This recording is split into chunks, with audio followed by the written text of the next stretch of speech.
Hello and welcome to the latest Liverpool Echo Blood Red podcast on what's already been a frantic day. I'm Matt Addison with Paul Gorst and David Lynch, both alongside me. Liverpool beat Spurs, of course, over the weekend. The Champions League draw was this morning, even though that now feels like a good few weeks ago.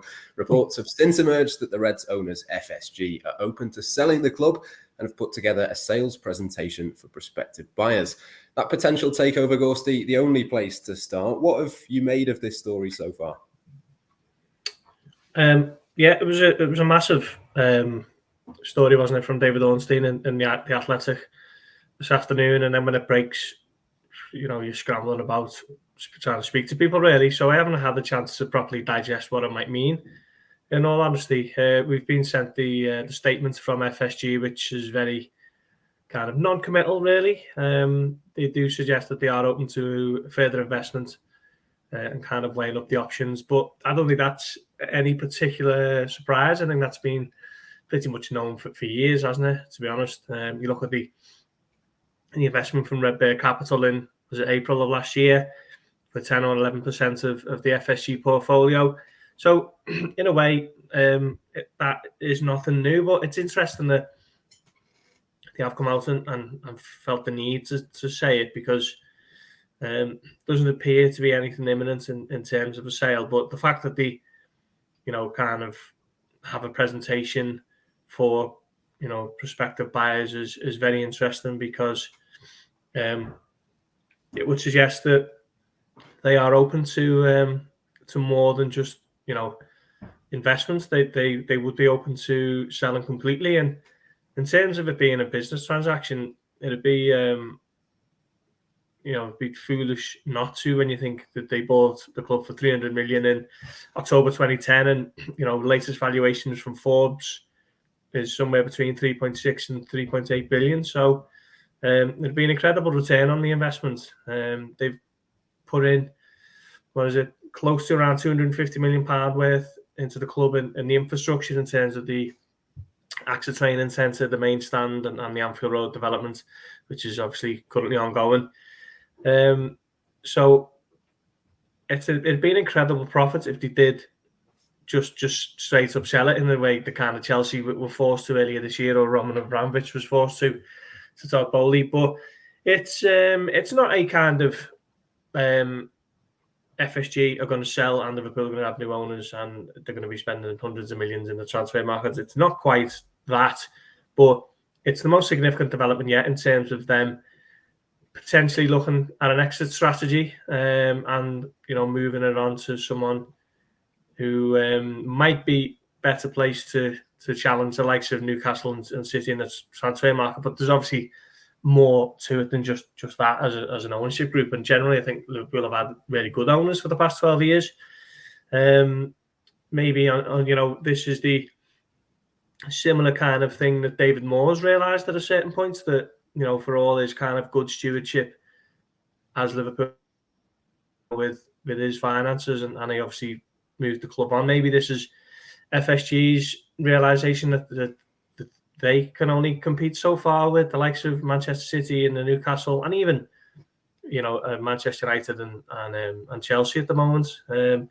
But it is significant. There's no denying that. It's just going to be interesting now what happens in the coming weeks and the months, and I'm sure the debates will rage every day on Twitter over what type of new owners Liverpool fans would want. But I think we're still some way away from it being that further down the line, I think.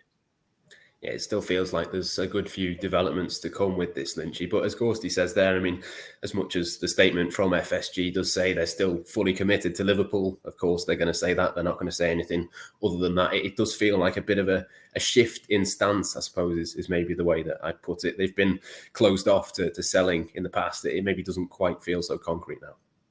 Yeah, that's it. I mean, I've seen a few people on social media sort of questioning, well, this isn't a change of stance at all. This statement is clear. They're looking for investment, and that's always been the case in the past. But what's significant is that clearly David Ornstein and the Athletic have gone to FSG with this story and said, you've got an opportunity to knock it down, and they haven't taken that. They haven't said, and they have said in the past, is that they're not interested in a sale. They've put that out there and said, we're just looking for some sort of, to add some shareholders or add some value in terms of investment from elsewhere, but not really looking to sell the club. And they just haven't ruled that out at all in that statement. So it definitely means that they are looking to sell the club, which is a massive shift and an interesting one.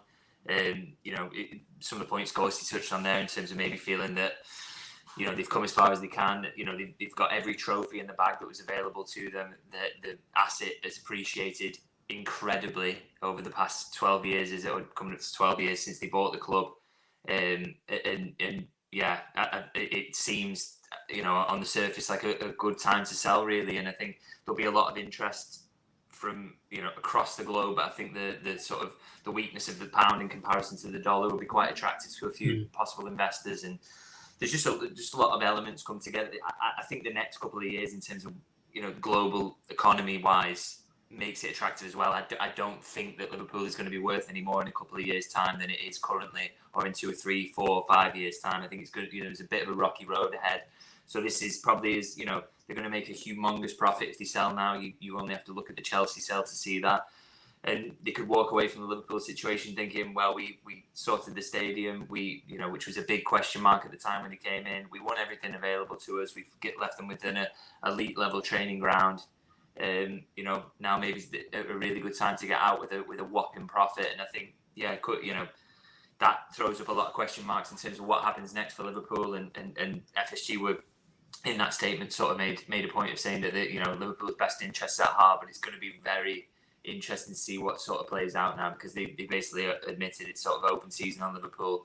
Get your bids in and your offers, and let's see what happens. It won't be as chaotic a sales process as we saw at Chelsea, but I think there's going to be a lot of interest peaked, and that story today will have only increased it. If there was any sort of investors who could be in the mix who didn't know about it, they do know now, and I think they'll be keen to get the bids in as soon as possible. So a bit of a sort of crazy period probably coming up, and be really interesting to see how it plays out. You've both mentioned there the time that FSG have been at Liverpool, the fact that they bought it relatively cheap, they've put the investment in, and it's now worth so much more. I mean, that to me, Gorsty, throws up the question of who would then be able to buy it. It's not the same situation as when Liverpool were in 2010, an undervalued asset that they could see a huge amount of profit would eventually be made. This is a different situation. They've got Anfield, they've got a completely different level of club. It doesn't feel like one where it would be a similar situation to FSG, where someone spots an opportunity to come in, make a load of money. This is someone who's going to buy a completely different club to what FSG took over to start with, if indeed that sale does go through. Yeah, they're going to be buying a completely different club, but the flip side of that is that you're going to be attracting a different type of buyer, aren't you?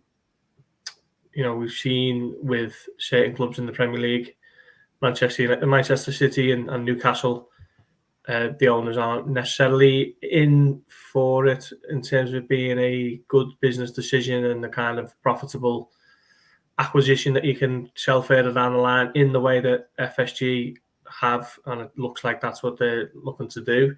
There's completely different kind of reasons behind the ownership, certainly of Newcastle United. You have to look at what's going on in the wider context of what Saudi Arabia are looking to do with the whole sports washing projects with the golf, the live golf, and they paid WWE best part of $1 billion to host 10 shows in Saudi Arabia. So that country in particular is on like a massive drive to change the worldwide perception of how they're looked at, and that is where you would be looking in terms of potential buyers. That is the level of wealth that Liverpool could potentially attract, which would be a massive issue for the club, the fan base. That is quite worrying, really. You'd hope that it wouldn't be a situation like that, but you just don't know, do you? Because there's only so many consortiums around there that are able to kind of stump up the best part of $4 billion and be kind of altruistic and everything with the best interests of the club at heart and whatever else. So it's a little bit of a minefield, in all honesty. But I suppose we're maybe getting a little bit ahead of ourselves talking about that. But it's something that might one day kind of come into focus. I know Spirits of Shankly have released a statement today, basically saying that they expect to be consulted on anything that kind of develops, and that I suppose now is their kind of constitutional right, if you like, given that they're now, on the LFC supporters board, and Joe Blott is the kind of chairman of that, who's obviously fronts up Spirits of Shankly. So, loads of different kind of facets to this story today, but it's an absolutely incredible development, isn't it, in terms of the owners of Liverpool Football Club are open to moving it on. So watch this space. I guess it's something to keep us occupied during the World Cup, if nothing else. Yeah, it's certainly an interesting one to keep an eye on. I mean, again, we don't want to get too far ahead of ourselves, Lynchy, but I've seen, well, as is predictable on Twitter, a number of different reactions. I think you mentioned it before in terms of the kind of the FSG out and all of this sort of stuff that's been happening for however long it's been now, on and off, and certainly has come back in recent times in certain quarters. But I suppose the question really has always been, well, if not FSG, then who else would it be? That throws up moral dilemmas. It throws up all sorts of different questions that we didn't think we would need to find an answer for, but possibly today's news might be the start of that needing to change. Yeah, I think, Gorst is right to mention in terms of it's kind of worrying who could come in for Liverpool now, what sort of ownership group you could end up with. I think one thing to bear in mind that you'd hope would be influential is that Liverpool is sort of renowned as a club with a supporter base that sort of doesn't stand for that sort of thing, and is very vocal about political things and has a particular way about itself, and also as a manager as well, who's not scared to speak his mind on moral issues, always gives good and well thought out answers on these things. He's not going to just take a back seat and well, you'd hope not anyway, and just think that any sort of owner will be good for Liverpool or for him. I think he's got a little bit more about him than to just allow that to happen. So, maybe that would put off the investors that you think that would be sort of more interested in putting together a sports washing project rather than, just an investment group. And I think, to be fair, you look at the sale of Chelsea recently, it shows that there are owners out there who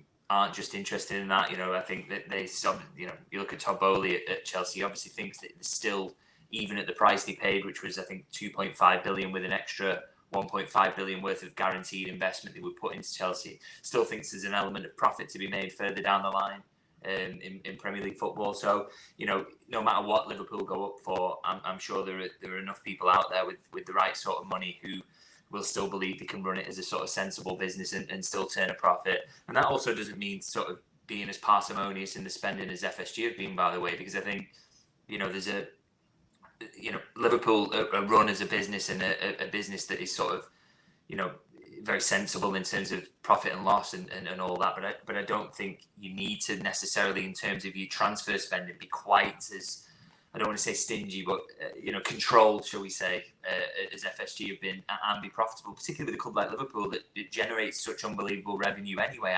I just don't think the need is there. I think Liverpool could get new owners who doesn't mean they're necessarily owned by a state, but they could actually spend more in the transfer market. I think you've seen that at Chelsea now. It's entirely possible. So, a nice balance probably somewhere there would maybe appease all sets of fans across that sort of spectrum that you find on social media.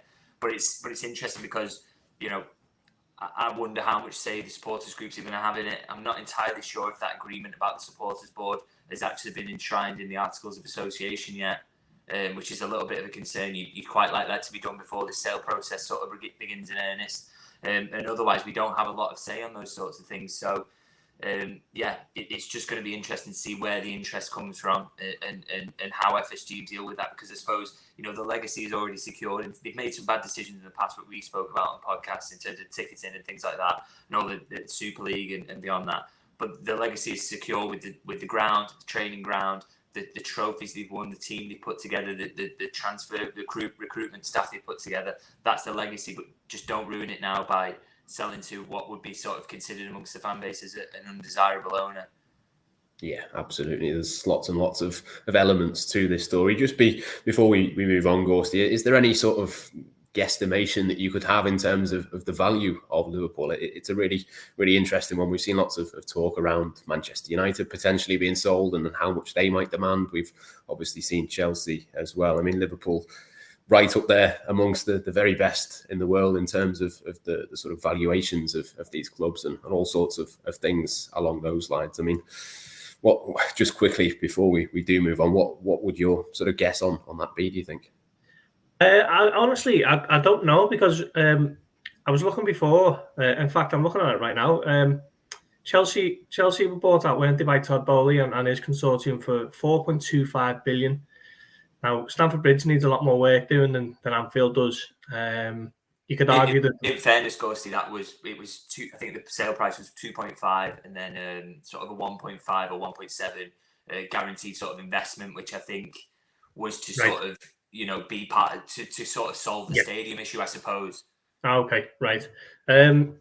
Yeah, I mean, and the playing staff, you'd argue, needed more investment than Liverpool's did or does as well. So there's that. But you'd probably be looking at around about 3.5-4 billion, maybe. That is just my kind of estimate. I think Dave Powell would be better placed, our business of football writer, to offer a better overview on that one. But it's difficult, isn't it? I mean, these aren't cut price sums. These are whopping great big figures, and you're not necessarily going to earn a return on it if you buy a football club. Obviously, it's a bit more lucrative now in terms of getting a return on it than it was, say, 15, 20 years ago. And obviously going even back further than that, it was just something of a kind of labour of love, wasn't it, for a lot of local businessmen.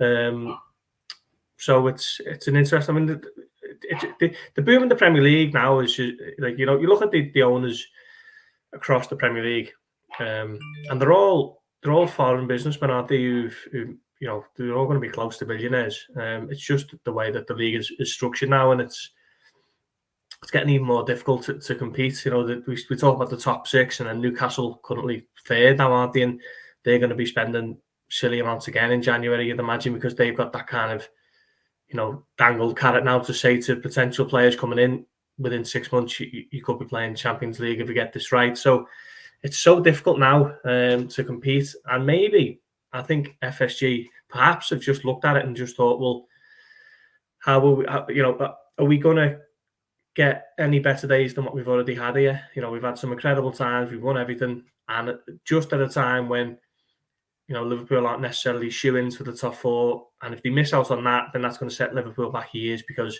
we know that Liverpool are a self-sufficient club, and that's absolutely the way that FSG insists that they must be ran. And they're looking at it thinking, well, the midfield's getting older a bit now, and a top player now is anywhere between 60 and 100 million, at the drop of a hat. They probably need 2 or 3 of those. So maybe they've just taken a little bit of a longer term view of it and thought maybe now is the time to certainly look for maybe potential investments, and then test the waters to see if there's any kind of more fulsome buyers, if you like, to take it off your hands completely, and then you ride off into the sunset with your 3 or 4 billion, whatever it is that you sell it for, and you've got all those glory days to look back on in years to come. If you're John Henry or you're Tom Werner or Mike Gordon, who would think has been absolutely crucial to Liverpool's success over the last, certainly 5 years. So, but it's very interesting time at Liverpool. The season hasn't quite gone anywhere near to what many people would have hoped or even imagined. But now you've got this kind of on the back burner. It's never a dull moment covering the Reds, is it?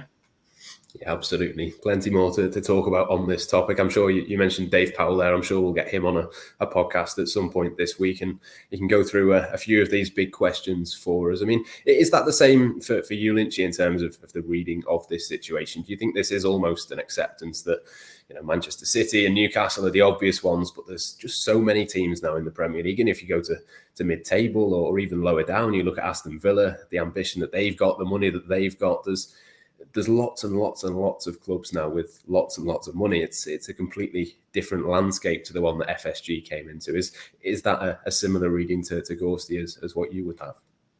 I mean, it's sort of tempting to suggest, isn't it, that they maybe looked at last season and sort of thought this is as good a team as we're ever going to get. We still got picked to the Premier League by Manchester City. I mean, the Champions League just is what it is, but you still got a City team that can always get one more point than you in the Premier League and sort of has bottomless pockets. So, and maybe looked at that situation and thought this is not for us. It's impossible. But I think we sort of, I don't know, maybe we get too tied into the idea that they've come into this of sort of wanting to, I don't know, thinking about the sporting elements rather than the football elements. And I think FSG will have always looked at this as an investment, and obviously one of the ways is increasing the value of Liverpool was to ensure that there was some sporting success there. But it wasn't ever through sort of putting their own money in.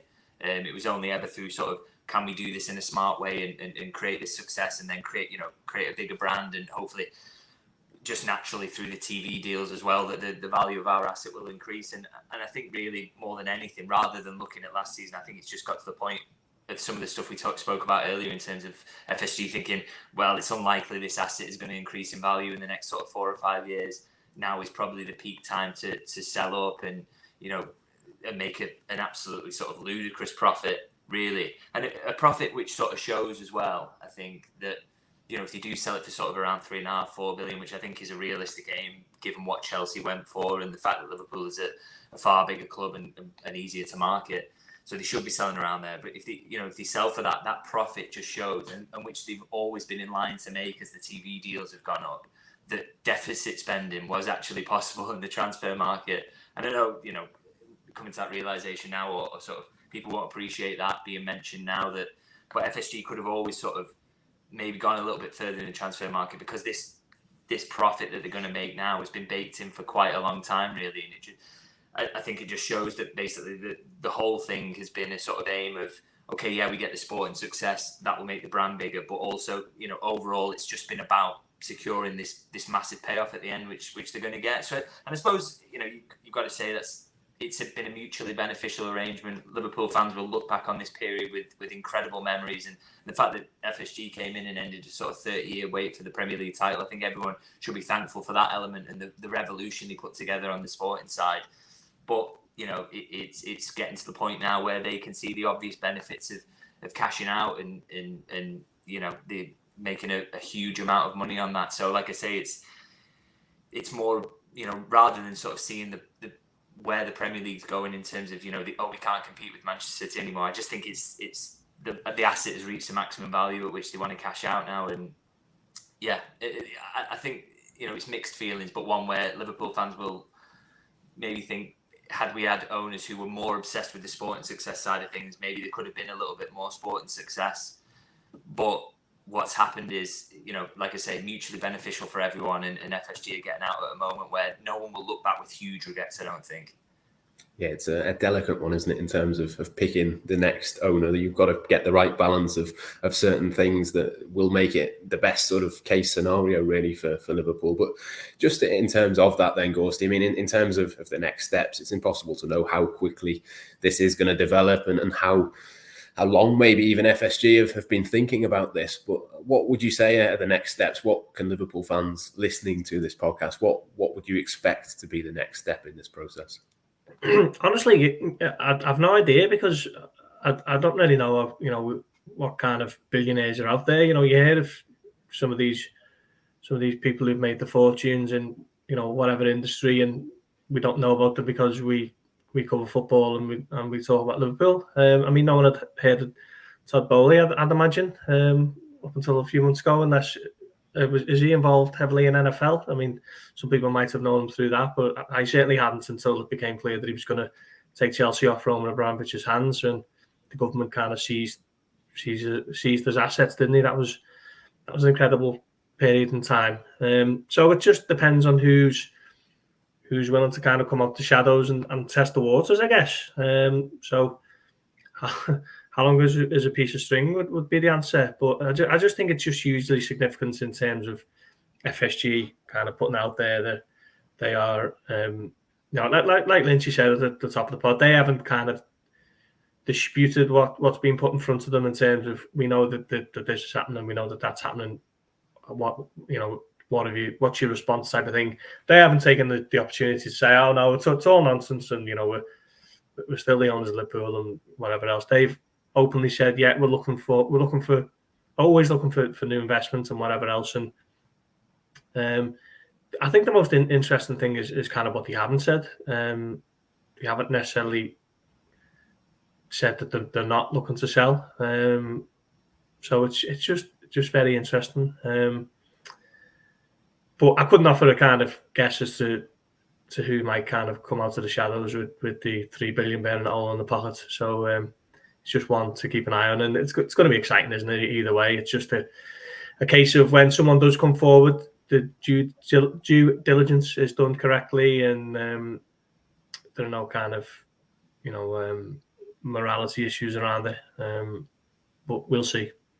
I think it's going to be interesting to see if for a few of the, with Chelsea's sale having taken place so recently, whether a lot of the similar faces sort of come to become involved in this bidding process for Liverpool now, because the sums of money involved are similarly ridiculous. It's, two clubs, Premier League clubs of sort of similar level of prestige at the moment, I suppose. And you think some of the consortiums that were unsuccessful in bidding for Chelsea. So, Jim Ratcliffe sort of immediately springs to mind as someone who might maybe want to get involved. It doesn't look like Manchester United are up for sale. The Glazers have no interest in losing that asset at the moment.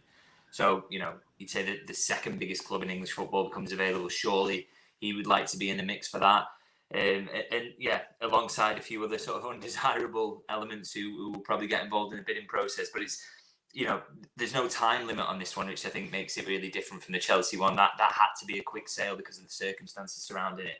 So this one, I think FSG are going to, as they said in the statement, they sort of lay out that they were interested in maintaining Liverpool's interests and trying to make sure, I think, really saying we're not in a huge rush to sell at the moment. It's more about securing the best possible deal for them and sort of hearing what's out there. So I think this is going to be slightly more, quite a lot more drawn out than what we saw with Chelsea. But yeah, it'll be interesting to see the names slowly start to pop up, because I'm sure they will, because one of the techniques these groups will use is sort of trying to get fans on side by publicising their aims and intentions around the club if they were to be successful in bidding for them. So I'm sure we'll hear a lot from various consortiums and various people about what they could do for Liverpool and what they'll promise to do if they're able to take over, and that will slowly start to sort of leak out from this point onwards, really.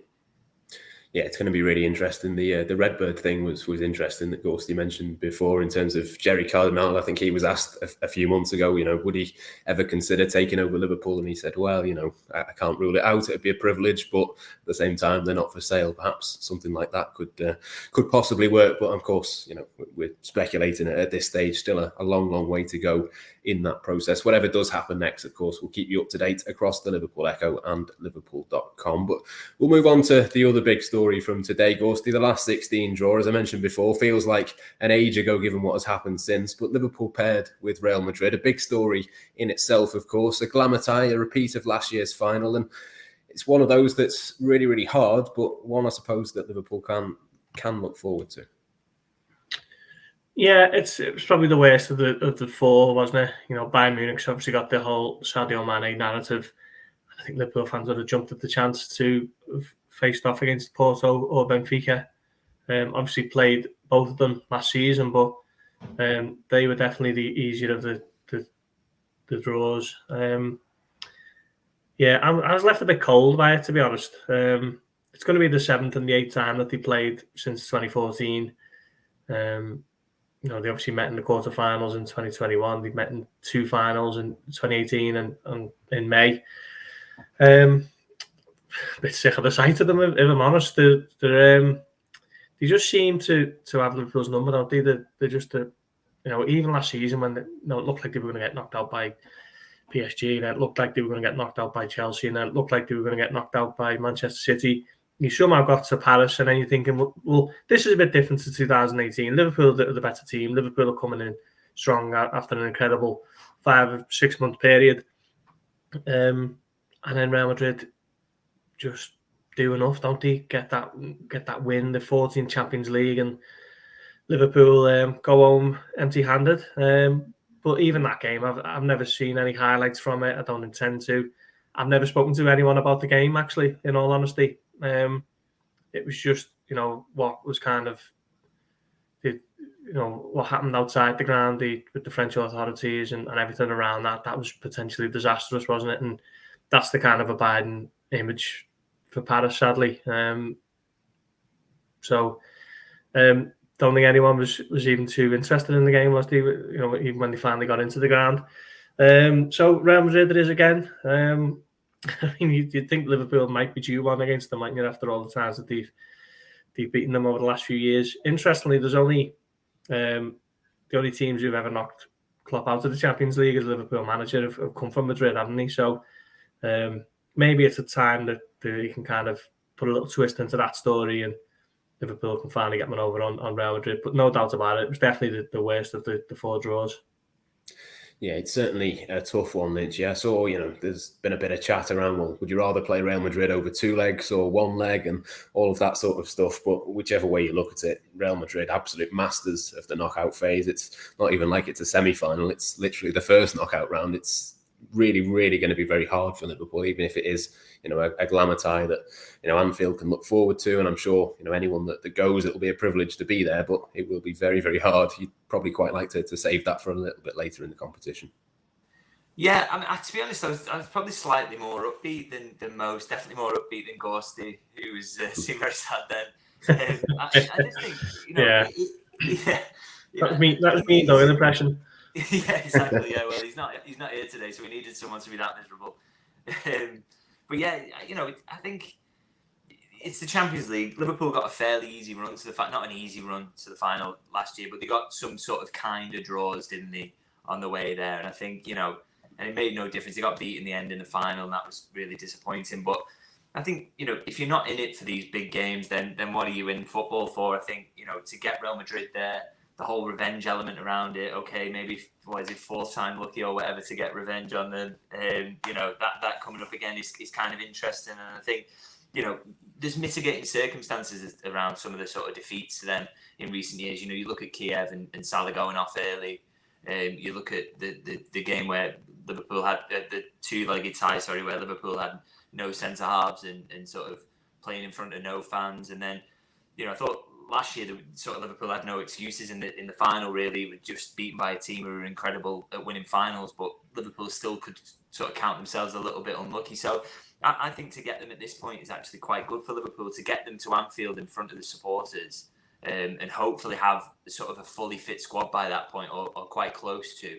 I think Liverpool could give them the runaround. Why not? You should sort of think that Liverpool are capable of that. They've done it to so many teams at Anfield in the past. You'd be sort of a little bit scared of coming, or big name ties. They've give teams a run around at Anfield many a time. So to get them there with the fans in, I think could completely change things. And I think rather face them sort of in that 2-legged tie and have fans with you behind you at Anfield, than get to a final where Real Madrid they're just the masters of doing what they need to get over the line. I think there's a point at which you could make you could even decide the tie in the first leg, given it's at Anfield. Liverpool are fully capable of doing that, particularly knowing that sort of away goals don't count now, so they can even take a little bit more risk in that game as well. So I think it's something to really look forward to, and you just hope Liverpool have got sort of a fully fit squad at that point, and you don't go into that game thinking, oh, what if someone such and such was fit, or what if different setups or whatever. I just hope they're in a good, they've got enough time now to get themselves into a really good moment by the time that tie comes around. And then I think the magic of Anfield, they could easily knock this Real Madrid team out. It's not out of the question. I know people have just got that bad experience of recent ties against Real Madrid just in the head, niggling at them. But I think you need to forget that and think that this is definitely a tie Liverpool can win in front of a raucous crowd, definitely. Yeah, certainly one to look forward to. And I suppose the thing is, Gorsty, by 2 months down the line when it's the first leg, February the 15th, I mean, it could be a different Liverpool team. You wouldn't necessarily want to play Real Madrid tomorrow, but maybe with a couple of players back, possibly with a January transfer, maybe it gives Liverpool a bit more hope by that point. Yeah, definitely. It was a point I made today in a piece that went on the site and was immediately drowned out by the sale stuff. By February, like you say, Diogo Jota could be back fit. Luis Diaz, you'd imagine, will be.